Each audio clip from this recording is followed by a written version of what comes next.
that feels from the ancient Persian Empire, founded in 550 BC, to the great Mongol Empire of the 13th century, to the British Empire. I'll then shift my focus back to the United States, today's hyperpower, at least for the time being, and say something about the implications of my thesis for the 21st century, including some observations and I guess even predictions about rising powers, in particular China and the EU, that are always in the news. And then we'll open things up for questions. I'm really looking forward to hearing the phenomenon of hyperpowers. The remarkably few societies, and by my count, barely more than a handful in all of history, that amassed such a world. Who were history's hyperpowers? And what, if anything, can they teach us about our own times? Well, it took me over 5 years to reach my own answers to these questions, and this is also the thesis of the book, and that is that for all their enormous differences, every hyperpower in history was strikingly tolerant and pluralistic during its rise to preeminence, at least judged by the standards of its time. Indeed, I'll go further. In every case, I'm going to argue, tolerance was indispensable to the achievement of global hegemony. Conversely, the decline of hyperpowers has repeatedly coincided with intolerance and xenophobia. But here's the catch. It was also too much tolerance, in a sense, that sowed the seeds of decline. Now, in terms that I'm using. As you can imagine, one of the biggest challenges I faced in working on this project was how to define a hyperpower, especially given that the world was so much larger 2,000 or even 500 years ago, before ships, planes, and technology drastically shrank it.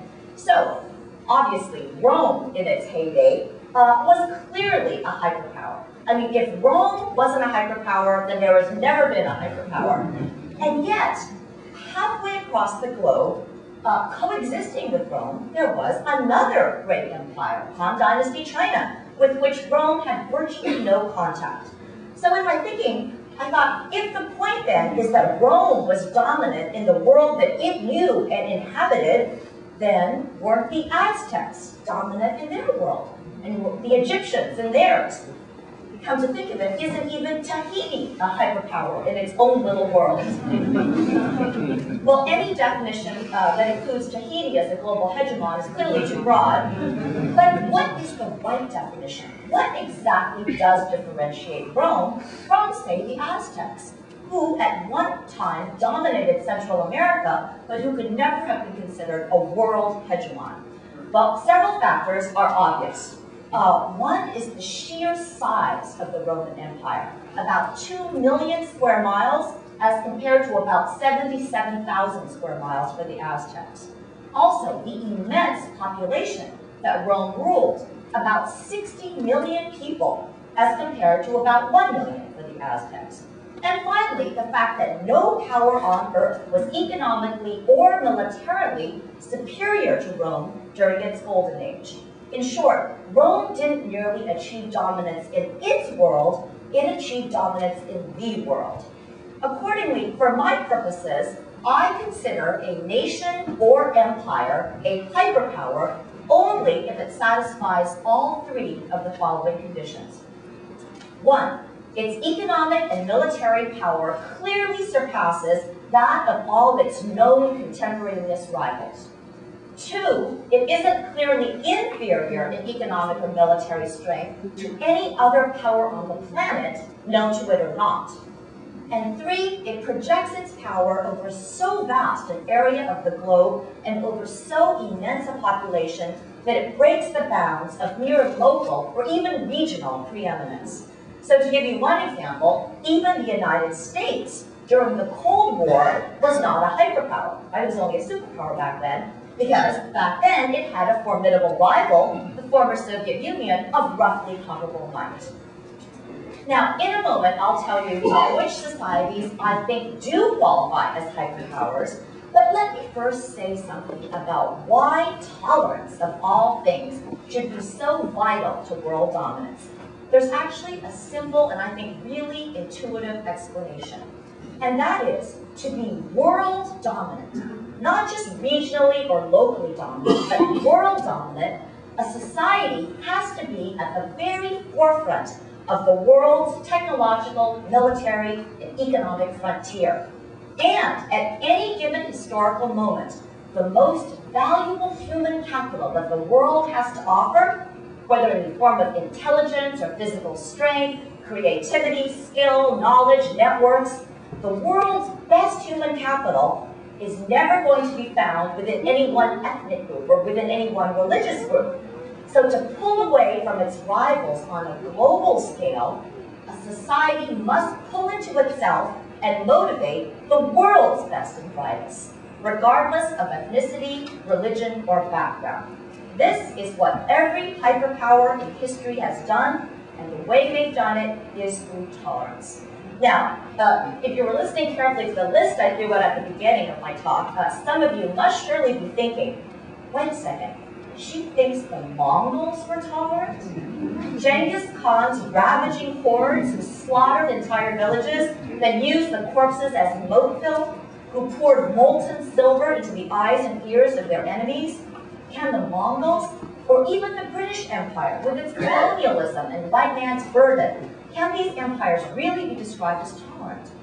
Well, not surprisingly, I think the answer is yes, but that's because the tolerance that I'm talking about is non-tolerance in the modern human rights sense. By tolerance, I don't mean equality or even respect. Rather, as I use the term, tolerance simply means letting lots of different kinds of people, even if you don't particularly like them, live, work, and prosper in your society, even if only for instrumental reasons. To be a little more formal, I will use tolerance to refer to the degree of freedom with which individuals or groups of different ethnic, racial, religious, or other backgrounds are permitted to coexist, participate, and rise in society. So note that tolerance, as I'm using the term, is a relative concept. What matters is not whether a society is tolerant by some absolute sort of universal standard, but only whether it is more tolerant than its rivals. This is like the old joke that I'm sure you've heard many times about the two friends who go hiking and discover that they're being chased by a bear.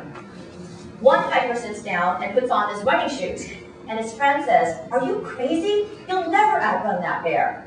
To which the first hiker replies, "I don't have to outrun the bear. I just have to outrun you." Similarly, in the late 19th century, there was plenty of anti-Semitism in the United States.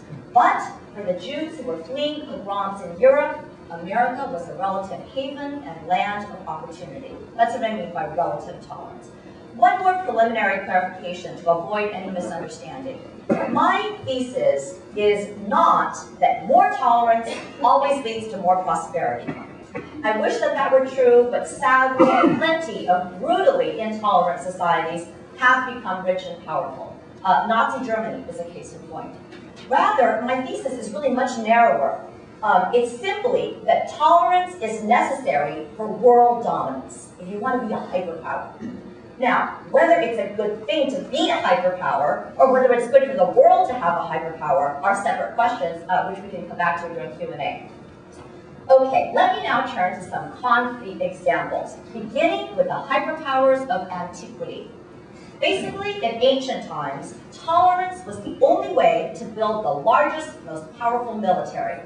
So if you limit your army to, say, only pure-blooded Spartans, your army's only going to be so big. I don't know if you saw the movie 300, but I mean, your army may be bigger than 300, but it's going to be inherently limited in size if you limit your warriors to only pure-blooded anythings. By contrast, if you open up your military to warriors of any race or background, you can amass a really huge army. The world is your limit. This is exactly what the Achaemenid Persians did. Founded in 550 BC by Cyrus the Great, Achaemenid Persia was history's first hyperpower.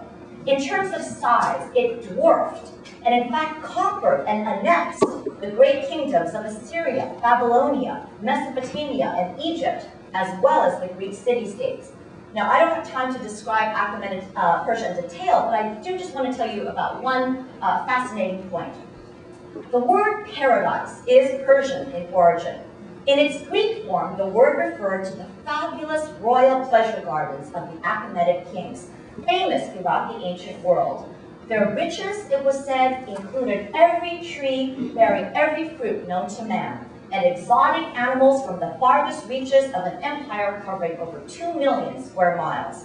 There were Parthian camels, Armenian horses, Cappadocian mules, Nubian giraffes, Indian elephants, Lydian ibex, Babylonian buffalo, and wild beasts from throughout the kingdom. The Achaemenid paradises were a living metaphor for the empire as a whole, which at its peak ruled as many as 42 million people, nearly 1/3 of the world's entire population. How could a relatively small number of Persians conquer and govern so vast a territory and population? Through tolerance. In contrast to rival kings, who basically typically tried to show their power by forcing their own gods on conquered peoples, Cyrus the Great did exactly the opposite. He and his successors were famous for their willingness to let conquered peoples worship their own gods and follow their own laws and customs. So the Persian policy upon conquest was actually a straightforward formula. They would usually remove the top guy, put him in a palace somewhere, and replace that top guy with a Persian governor or satrap, but below the satrap to allow local elites to retain their positions of authority, interfering very little with the daily lives of their conquered subjects. In addition to making conquered peoples more compliant, the most crucial benefit the Achaemenid kings derived through this kind of strategic tolerance was that it allowed them to build the largest war machine ever known to man. The Achaemenid army was a colossal multinational force, drawing its strength from Greek mercenaries, Phoenician sailors, Libyan charioteers, and hundreds of thousands of foot soldiers from Ethiopia, Bactria, Sogdiana, and elsewhere in the empire. But the Achaemenids' legendary tolerance was not followed by one of the later kings, Xerxes, whose brutality and intolerance are usually said to spark resistance and rebellion throughout the empire. Xerxes is a favorite villain in Hollywood, but his intolerance is usually said to have triggered the empire, or whether his intolerance was really just a response to a decline that had already begun.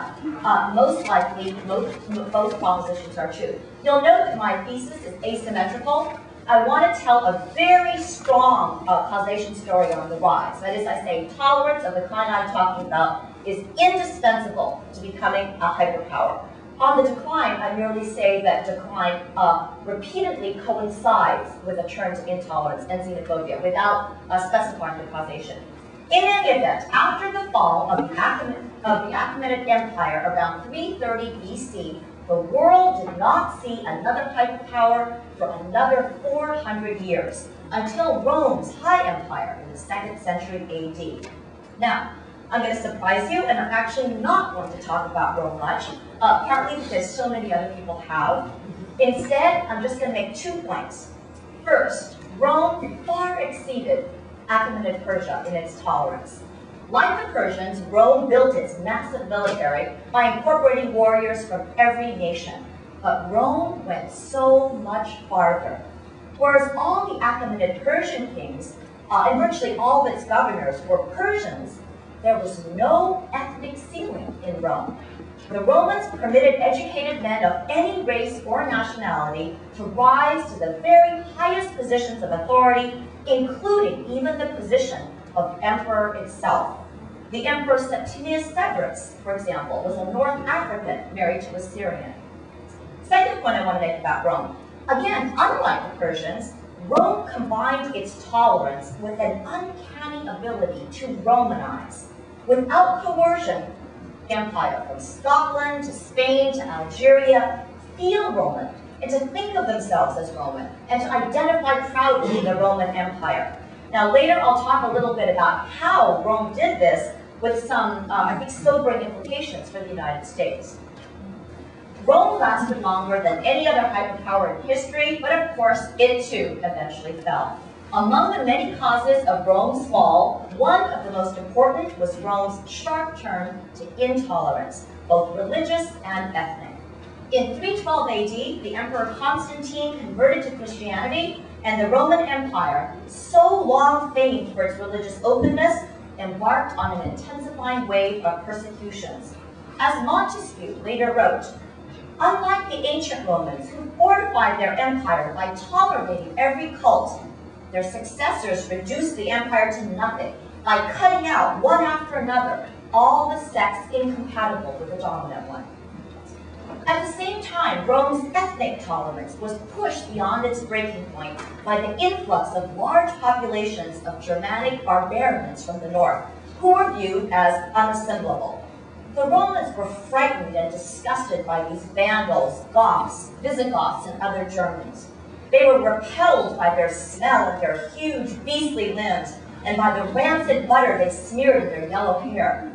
For the first time, Rome adopted apartheid policies, barring intermarriage and segregating the Germans, who were subjected to growing hostility, violence, and even massacres. The Germans reacted with a vengeance. In the 5th century, Germanic tribes sacked Rome, overran Gaul, took Carthage in North Africa, and sacked Rome again. By 476, the Western Roman Empire was no more. Now, in my book, I discussed two other pre-modern hyperpowers, Tang Dynasty China and the Great Mongol Empire. And for lack of time, let me just talk very briefly about the latter, the Mongols, which is my own favorite case. I think it's absolutely fascinating. The Mongols were nomads. Even their leaders, or khans, were illiterate. They had no science, no engineering, no written language of their own. They had no architecture. They lived in yurts or tents made from the felt of yaks. The Mongols did not even have the technology to bake bread.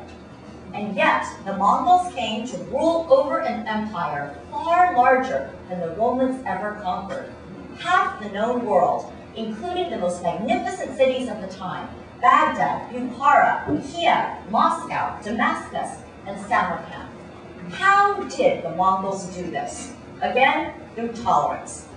First, Genghis Khan, the founder of the empire, deliberately and quite ingeniously overcame the clan and tribal animosities that had divided the people of the Mongolian steppe for hundreds of years, uniting these nomads under a single identity, the people of the Felt Walls.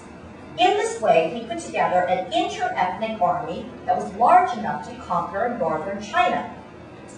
From there, and this is the really brilliant part, Genghis Khan shrewdly recruited men from conquered populations with the skills and technology that the Mongols themselves lacked. Most critically, Genghis Khan drew into his service large numbers of Chinese engineers who knew how to construct powerful siege engines with portable towers, retractable ladders, and massive catapults that hurled stones and flaming liquids. The image is Lord of the Rings. Right?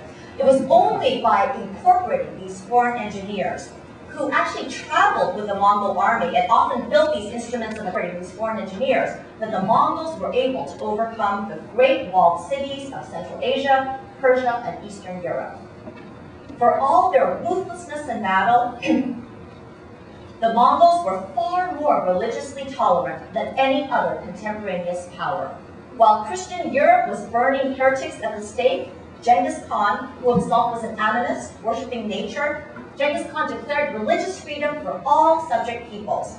His sons and grandsons married wives of all religious and ethnic backgrounds, and their armies included Buddhists, Muslims, and Christians of every sect. In the end, different parts of the Mongol Empire collapsed at different times, but everywhere decline was accompanied by a stark turn to ethnic and religious intolerance. By 1300, the Mongol Khans of Russia and Persia had converted to Islam and embarked on a series of increasingly zealot, fanatic persecutions.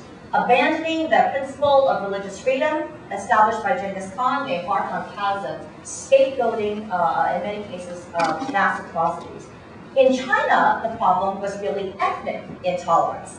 Unlike Kublai Khan, who was the first Mongol ruler of China, who really loved Chinese culture and protected it and embraced it, The later Mongol rulers grew more and more paranoid